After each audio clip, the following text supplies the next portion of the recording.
Hi, my name is Paul Maddox and I'm here to show you a new invention. This is a thing called Tron, and this is a drum pattern sequencer in much the same way as Gorf. There we go, this is one I made earlier. In much the same way as Gorf is a sequencer for notes, this is a sequencer for patterns, for making your own drum beats up. So I'll run you through some of the features quickly. You've got 8 parts to each pattern. These are the parts. This is part 1, this is part 2, and all the way up to part 8. It says push the buttons. I haven't got anything programmed in here because I'm going to show you how to program it, and I want you to see how it's done. As well as that, you can assign a different MIDI note to each part. There's a chain feature in the same way as we had with Gorf, but I've added a new element, shall we say, or twist if you like, to the chain feature, which makes it a little bit more useful for drums, I think. What else have we got? 16 steps, and that's about it. The drums programming is the same sort of style as the TR909, i.e. you have 2 velocities. You've got a hard velocity, which is this one. Press the buttons once, you've got a soft velocity. Press the buttons again, you get a harder velocity. Press them a third time, they go out. So, if I press start, there you go. You can hear the 2 different velocities. I hope you can anyway. There we go. So, whilst it's playing, if you want to change parts, you can go to here. We'll go to part 2, and we'll add basic 4 on the floor. Nothing really clever. We'll add a little bit of rim shot.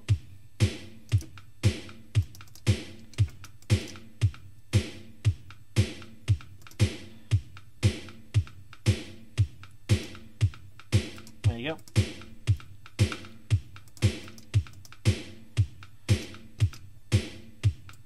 Part 4, no idea what this is. There you go, got a shaker.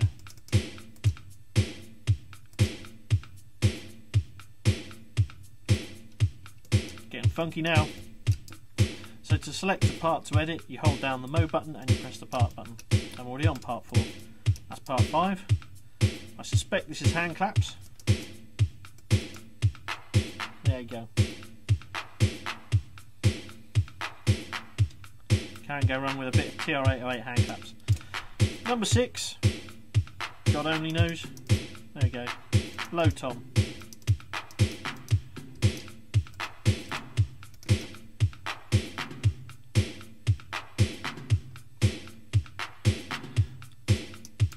I suspect.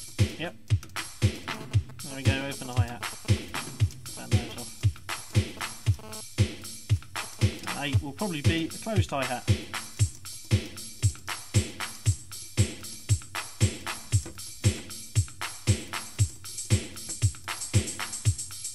There you go, complete cacophony. Now, one of the problems we had with Gorf was the speed of the old chip I used for saving and loading was a bit slow, so you had a hiccup when you loaded or saved.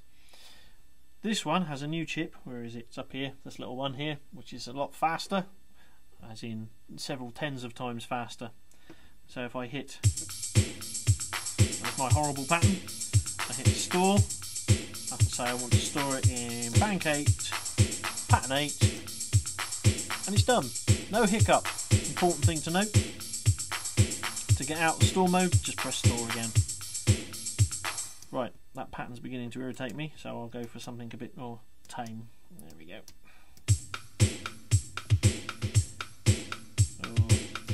Maybe something a bit different. So loading patterns, quite simple. These are your bank buttons, these are the patterns. So if I want to load that one, I press that, then I press that, it says done, and I press start. There we go. Nice and simple. The chain pattern is much the same as it was before. You press 2 buttons, there you go, and it changed the 2 patterns. However, this is where the difference comes in. If I change these 2, chain, oh, there we go, chain these 2. I've set this pattern to repeat 7 times, and this one to repeat once. What this means is this will play 7 times and this one will play once. Duh. So you get your 8 patterns here, but it does give you a bit more flexibility about the sort of fills and where you put them, which is why I did it that way. So if you press start, there you go. That's once through, twice, 3 times, 4 times, getting a bit boring now. 5, 6, 7, and we should change this time. There you go. And back to the first one. So that's pattern chaining for you. Slightly a new feature with the repeats. I'll show you how to change that in a second. One other feature I've implemented is when you press the button and you're playing.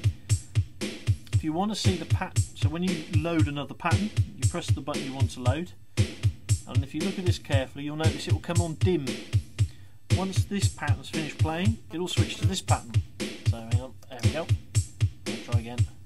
Oh, yeah, there you go, dim, and it's switched. And when I want to switch back, dim, and it switches.